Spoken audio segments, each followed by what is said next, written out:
Hi everybody, welcome to another video. This one's a little bit different to the stuff I normally do. This is basically the wife's car and she's scraped the front bumper, or fender I think you call them in the States. So we're just going to run through a quick smart repair really, which is just a small area repair. And this is the way I do it. Different people may, well they probably do it a different way, but this is what I do anyway. So we're using a Devilbiss SRI Pro Lite with a TE5 cap in 1.2, and I've deliberately used that for everything. Normally I wouldn't, you know, I would use a different gun for primer, for example, but I've used it for everything just so that people can see that one gun can do it all. And you know, if you're doing stuff like this, then often people just want one gun that they can use.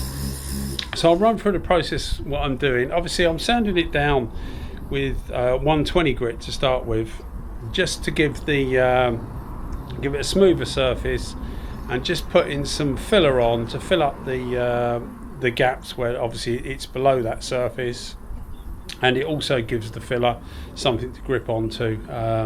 120 is absolutely fine, I find normally. Now I appreciate anybody that's looking at this will probably laugh at my filling technique, because I'm not the best filler in the world. I'm probably not the worst, but I'm certainly not the best. But at the end of the day, it does a job. The thing I always get, which is because I mix it wrong really, is I get little pinholes, and I'll run through how I deal with the pinholes in a minute. But you'll see that I'm going over this with, it's actually alcohol, isopropyl, I think they call it, alcohol, 99%, and I'm going over the whole lot, and that's to remove any wax or anything that's on the car at the moment. And I also, that sheet of paper is basically where the finish line's going to be. I also go underneath that to make sure that I've got rid of all the wax where the line will be, because I'm going to put some fade out thinners over that line, and you need to remove the wax from the clear coat, the good clear coat on the other side, if that makes sense. So you'll have the new clear coat that you have done, the original clear coat, and you'll have a line, a soft line, but a line nonetheless, and you'll just put some fade out thinners down that line, which is what I do anyway. It seems to work okay. So we're going through the grades. When I get to ready for paint effectively, I would have gone down to anywhere between 4 and 600. This one's 500. That sheet you see there on the floor is actually 500, and that will be the one that we finish it with before we actually spray the base coat. But we need to spray the primer. So to spray the primer, I normally go about 320 grit, which is what will be on there now. So we're just getting it ready for the primer to come up. And when we prime, we need to, I'm just sectioning off here, I'm just sectioning off a bit to stop the primer bleeding all over the place effectively. We've got a wind from left to right, so the wind is actually taking the material away from the car. Just so you can see this here, this little spot technique, you literally put the gun on spot and you just effectively overload the paint at that point. And what it does is it's the best way I've found of, you know, unless you're going to refill with a really fine filler or something like that, to fill pinholes. So you literally put that on a spot setting and it effectively overloads it, and it fills any holes. Leaves it a little bit rough, but that doesn't matter because you're going to sand it anyway. It's a high build primer, so you're going to sand it. It's not like a wet on wet where you're aiming for your final finish anyway. So I just put a bit of spot high build primer, and I find it fills in the little pinholes really nice. So we've thinned the primer out now much more than you would normally do, and that's because we're trying to get it for a 1.2 tip instead of what would normally be something like a 1.8 tip. But what I was saying about you can see that it's a reasonably windy day, and you can see the wind is taking the excess material away, straight away from the car. Now if the wind was going the other way, I'd turn the car round. So you always want to try and get the stuff going away from the car. In an ideal world you'd cover the whole car up, but you know, this is designed to be like a quickish smart repair. So I'm not going to cover the whole car and do it properly, for want of a better word. This is the way most people will do it. So what we're doing now is we're sorry, someone just sent me a message. So we're going over the primer with normally something like 320 grit again, and then we'll go down 240 grit, and then we go down to 320 grit, and 320 grit will be what we're aiming for as a final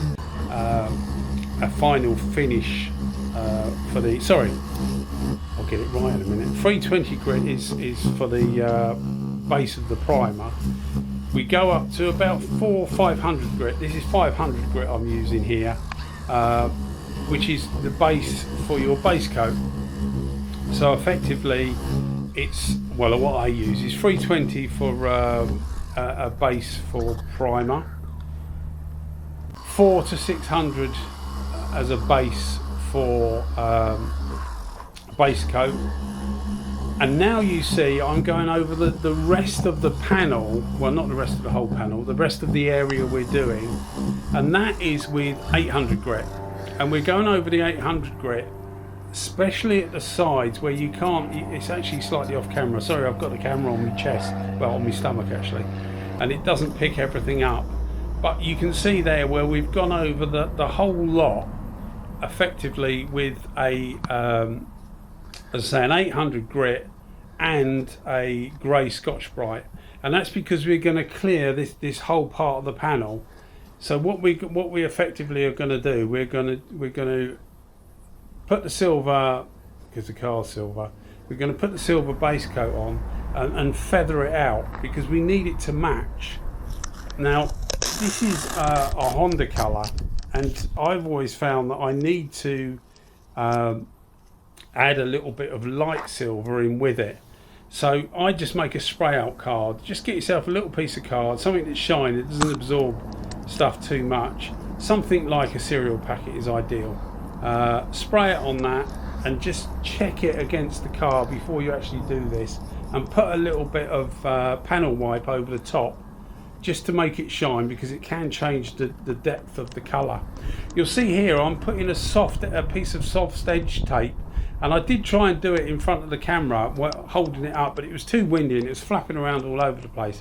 So I ended up doing it the way I normally do it, which is you fold it over your leg. So it's a piece of normal masking tape, but you actually fold it in on itself, so that what you've got at the end, as you can see now, is like a flappy edge, and that gives you a soft edge. You can get soft edge tape as well.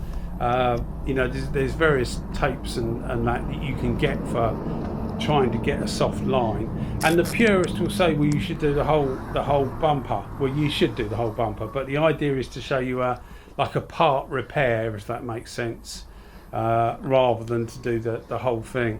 I have masked off the inside of that's a small fog light at the front, or spotlight at the front. I have masked the inside of that, if people are wondering. I'm using a heat gun. You can see I've got my faithful heat gun there. I use it the same as I do when I do the bike stuff. It works just as well with this. It's about 18 degrees Celsius today, which is, what's that, about 63 Fahrenheit, 64 Fahrenheit, something like that. I'll put the gun settings on there, but basically it's 2 bar, full fan, full fluid for everything really, including the primer. So now we're going to apply the silver. So you'll see that obviously the area that we've done with primed, I will put more on that than anywhere else, simply because that needs the colour in effectively. But you'll see when I'm going through the various spreading out of the silvers, you'll see that I never actually go to the edge, any edge, if that makes sense. So not over to the right edge where our soft edge tape is, and we're not actually going to the top of the original panel, because we don't need to. So that's the best way I've found of it's effectively blending, isn't it, what they call blending. So you're blending your colour out, so that any difference in colour, and if you order like I think this is NH264 Honda colour, if you order that chances are it's going to come up too dark. I mean, we've got two cars that are the same colour, but they're different colour, if that makes sense. So always when you know, don't blame the paint manufacturer or the company you've ordered it from if it's not an exact match, because there's a few different exact matches. And I found with this, I've got two silvers effectively. One's the Honda silver, original silver, and one's a really light, it's a Mercedes 744 silver. And I've recently got these in water-based. This is water-based. I've got a gold water-based as well, which I did a tank the other day on with, and it's really, it's a little bit different, but the coverage is really good. I found the coverage is really good. But I'll leave that until I do the tank, because I wanted to go through the way I spray it. It's a little bit different, but we'll leave that until I go through the tank. Effectively, it's a little bit slower and a little bit further away, but that seems to be all that's needed. So what I'm trying to do is to blend it, as I say. So you'll see that heat gun in between to let it dry, and that's one of the things you need to do with the primer as well, because we've thinned the primer down. We had to put quite a few coats of primer, and you do need to let it dry before you apply the next one, because otherwise you get all sorts of problems afterwards. So don't rush it, because rushing it will end up, I mean, it will take longer time in the end. So you'll see now I'm starting to feather it out a bit more, if that makes sense. So we've covered up our original patch area, and I'm just spreading the silver out so that it just covers a bigger and bigger area, but all the time not going over to either of our, as I said, the left hand side or the top where it meets the other panel, and that will give us the best chance of making it match, because you effectively haven't changed the colour of the top bit or the right bit, if that makes sense. So you're, again, as you see, I'm doing it now, putting a little bit more on and just spreading it out on the far edges, so we're not putting a real heavy coat. And that's the best way to get it to try and match, because if you're trying to do something like this, doing something like this is harder than doing the whole thing a lot of the time. You know, people laugh at smart repairers, well, I say proper, spray painters that spray in a booth, etc., laugh at smart repairers because they sort of think that they're not doing it properly, if that makes sense. And I think this is harder. Trying to match stuff like this is often harder. So we've got our first coat of clear, and you can see that I'm actually doing this standing up. You get a better view of it the second time, because I've done everything on my knees so far, and for some reason, I don't know why, I decided to do standing up. So we're just putting our first coat of clear on, no heat in between this. Wait about 15 minutes for it to tack off, and then this is the last coat of clear, and this is more or less it. We've just done 2 coats of clear on it, that's all it needs. All the time you're trying to match the finish that's on there, because if you make it super glossy, it's not going to look right. It's going to look like a super glossy corner of a car that isn't otherwise super glossy. It's good nick considering the age of the car, but it's not, you know, super flat like you see some of the tanks when I do them, and that's half the battle of getting it right. So that's the fade out thinners, just a bit of fade out thinners over the edge there, probably a bit too much, but you know me, I like to get it on there. And this is the final result. So this is the first bit. You can, if you look hard enough, you can just see a small line there. And what I did in the end, I've got a couple of photos of it finished a couple of days later. Just wait for a couple of days and either sand it with some 3000, just the edge, and just polish it, or all I did was literally put a bit of polish on a cloth and just go over that line and just blend it in, and it blends in nicely. And that's more or less the finished result. So I think you'll agree it's come out reasonably well. It matches very well to the rest of the car, which is exactly what it's designed to do.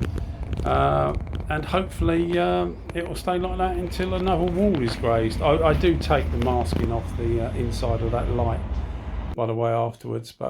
And so these are a few days later, and you can see the line is just to the right of where that fog light is, or spotlight is.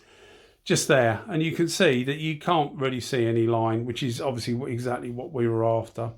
Anyway, guys, I hope you enjoyed the video. A little bit different to normal, but I thought I'd do it since I had it to do. I thought I might as well do it. Thanks, everybody. Cheers for watching. Bye-bye.